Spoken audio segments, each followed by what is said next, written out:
Hey everyone, and welcome back. We're doing something a little different today. We're diving into the public reaction to Donald Trump's recent address to Congress, Oh, interesting. but not through uh, the usual lens of news articles or opinion polls. Okay. Our source material today, Google searches. Hmm. Yeah, we're looking at what people were actually typing into Google during and right after the speech, Fascinating. to get a raw, unfiltered glimpse into what was on everyone's minds, what captivated the public's attention. I think we found some intriguing patterns, some unexpected insights, so let's unpack this. Absolutely. Right off the bat, we saw an absolutely massive volume of searches directly related to Trump himself. Trump speech, Donald Trump, Trump address, you name it. Right. I mean, you'd think that years after leaving office, the focus might have shifted a little bit, but these searches really suggest he still holds a powerful grip on the public consciousness. What do you think? Well, yeah, I mean, this volume is really significant, even considering his name recognition. We analyzed over 10 million searches from that night, and Trump-related terms consistently topped the charts, Wow. spiking by almost 400% compared to the previous week. That's huge. So yeah, this suggests an enduring fascination with Trump as a figure, even years after his presidency. Absolutely. And it wasn't just about his name. We also saw a huge spike in searches related to fact-checking. Oh, interesting. Fact-check Trump speech, Trump fact-check, even live fact-checking Trump. Wow. Clearly, people weren't just passively listening. They were actively trying to verify or challenge what they were hearing in real time. It makes sense, right? This surge in fact-checking searches actually reflects a growing trend of media skepticism. Totally. In a world of information overload, people are turning to independent sources to validate what they see and hear, especially when it comes to politically charged events. Right. So instead of just accepting what they're being told, people are taking the initiative to dig deeper and form their own conclusions. Exactly. They're engaging in critical thinking, which is essential in today's complex media landscape. I love that. Now, moving from these broader themes, let's look at some specific content curiosities that emerged from the search data. Yeah, some of these were really interesting. Absolutely. One that stood out was, what is woke? Woke meaning. Trump used this term quite a bit during his address, but it seems like a portion of the audience wasn't entirely familiar with it. Right. This could point to a few things. Maybe it's a generational divide, with younger viewers being more familiar with the term than older generations. Right. Or it could reflect a shift in political language that some people found jarring or confusing. It's a good reminder that even seemingly common terms can have different meanings and interpretations, right, across various groups. Absolutely. And it highlights how language can be used strategically to appeal to certain demographics or even to create division. Oh, for sure.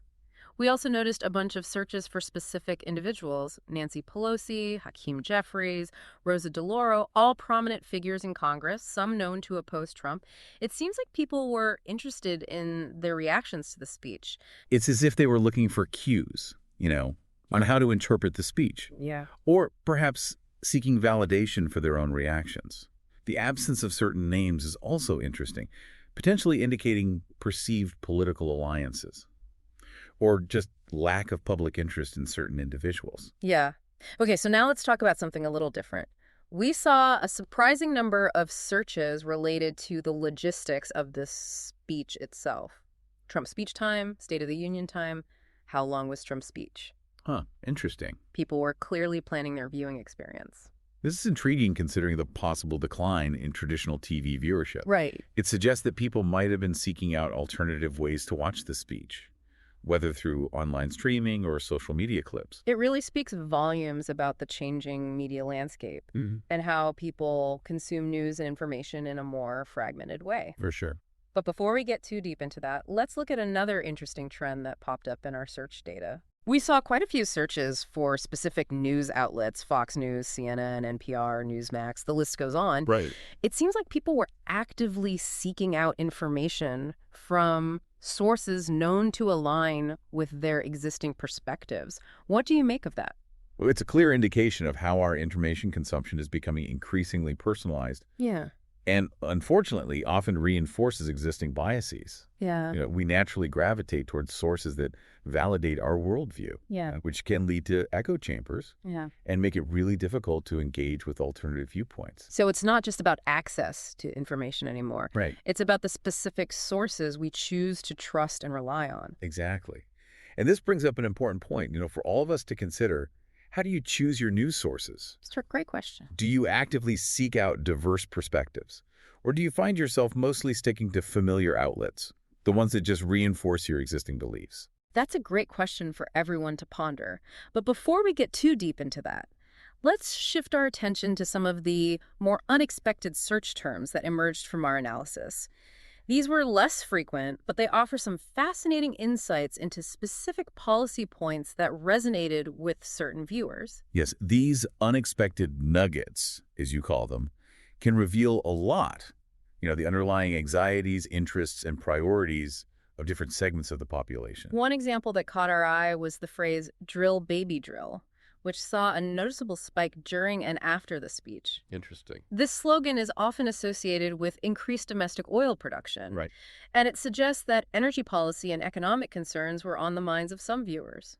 It's fascinating to consider why this particular topic resonated and how it might connect to broader anxieties, about things like inflation, energy independence, and the environment. Right. And then we have searches like Trump Social Security, which suggests concerns about the future of social safety net programs under a potential second Trump term. This highlights how specific policy pronouncements can have a big impact. Yeah. Even those delivered in passing, they can trigger a wave of anxiety and information-seeking behavior among certain demographics. Absolutely. And it's a reminder that even in a politically charged environment, people are still deeply concerned about practical, everyday issues. The ones that directly affect their lives? Now, in addition to these policy-related searches, we also saw a cluster of searches hinting at potential drama during the address itself. Things like who was just removed from the State of the Union or who just got escorted out. Yes. These searches suggest that something happened during the speech, something viewers found noteworthy enough to immediately Google. But the searches themselves don't tell us what actually happened. Exactly, and that's where the need for critical thinking becomes even more crucial. Right. It's easy to get caught up in speculation and rumors, especially in the fast-paced world of online media. But we need to be careful not to jump to conclusions or accept every headline at face value. So let's dive into how we can navigate this information landscape effectively and avoid falling prey to misinformation. It's like being a detective Oh, I like that. in a way, Yeah. gathering clues, evaluating evidence, Right. and trying to piece together the most accurate picture possible. I love that analogy. And just like a good detective, we have to be aware of our own biases. Oh, absolutely. Right. Those preconceived notions that we bring to the table Yeah. can really cloud our judgment, Definitely. especially when we're dealing with something as emotionally charged as politics. Absolutely. Yeah. We all have biases, whether we're conscious of them or not.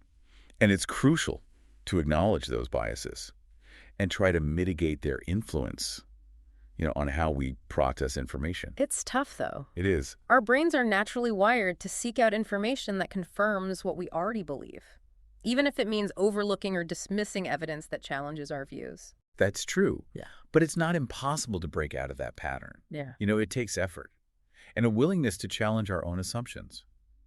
One helpful strategy is to actively seek out viewpoints that differ from our own. I like that. Expose ourselves to different perspectives, even if they make us uncomfortable. It's about expanding our understanding, not necessarily changing our minds. That's a good point. It's so interesting how we've been talking about this in the context of politics. But it really applies to all areas of our lives. It does. Doesn't it? From the news we consume to the relationships we form, we're constantly filtering information through our own unique set of biases. It's a great point. It highlights the importance of self-awareness and critical thinking in all aspects of life. Recognizing our biases is the first step toward becoming more open-minded and objective in our decision-making.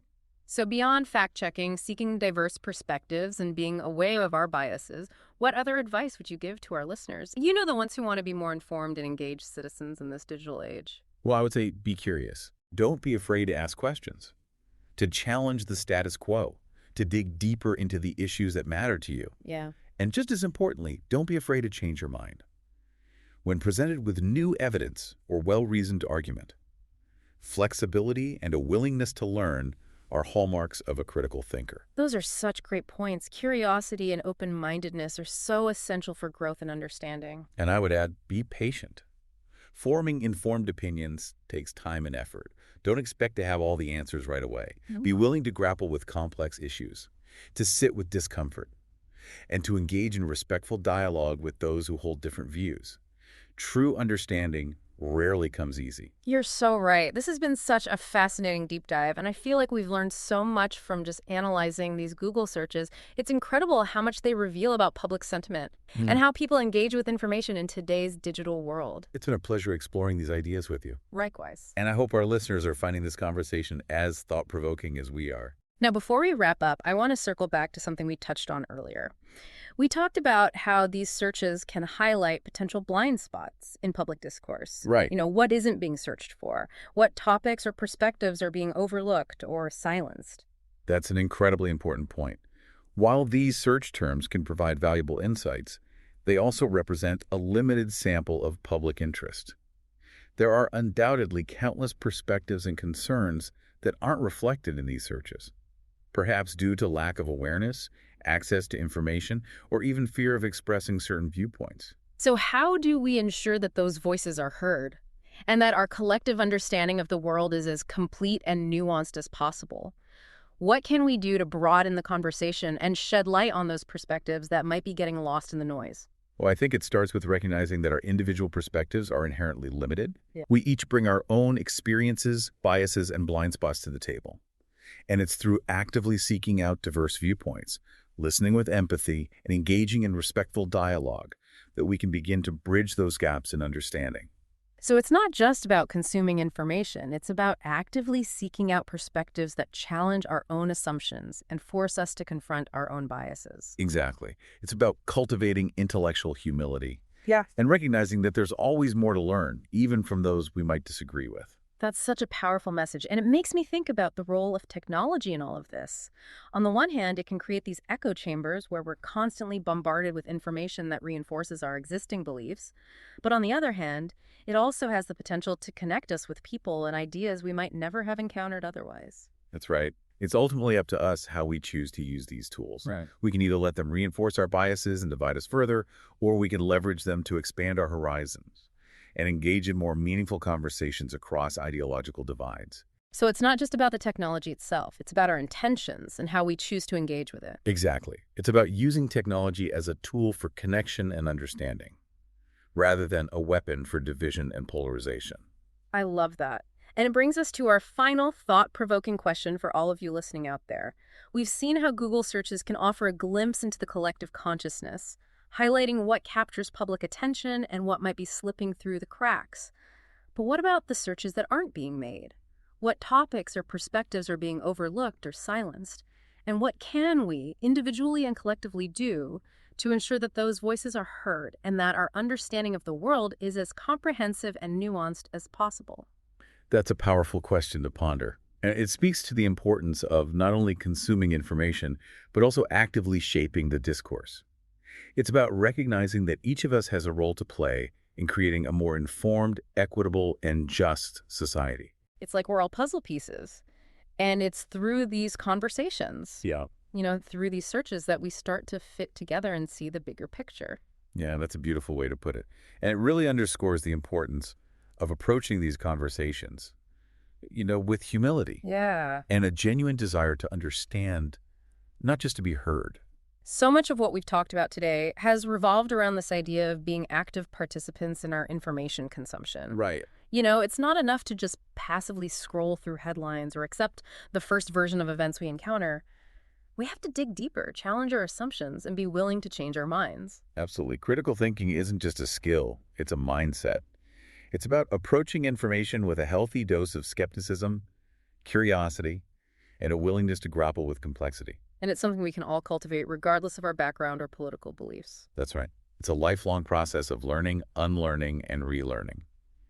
And it's essential for navigating the ever-evolving information landscape. Okay, so as we wrap up this deep dive, I want to leave you with a few key takeaways. Okay. First, remember that the information we consume is always filtered through our own biases and perspectives. Yeah.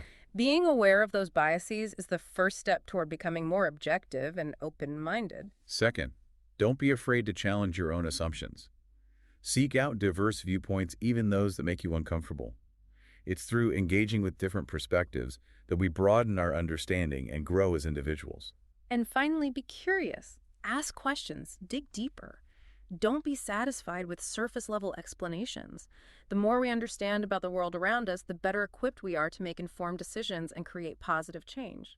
Well said. And remember, this deep dive into Google searches is just one lens through which we can view the complexities of public opinion and information consumption. There are countless other perspectives to explore, and it's through embracing that diversity of thought that we can build a more informed, equitable, and just society. Thank you so much for joining us on this deep dive into the world of Google searches and what they reveal about the public's reaction to Donald Trump's recent address to Congress. Until next time, keep those minds curious and those searches going. Today is your lucky day. Today is the day that our $3 website works for you, paying you directly to your PayPal daily. Imagine $3 ongoing continuous payments to your PayPal account. Imagine falling asleep and waking up to $300 in your PayPal account. How would this make you feel?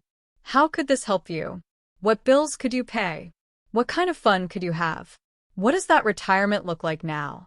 All for a one-time payment of $3. This website is DFY done for you, fully built and completely hosted, and never stops collecting payments for you. You have spent $3 on coffee on a regular, but that coffee won't help you create multiple streams of income. Click the link below.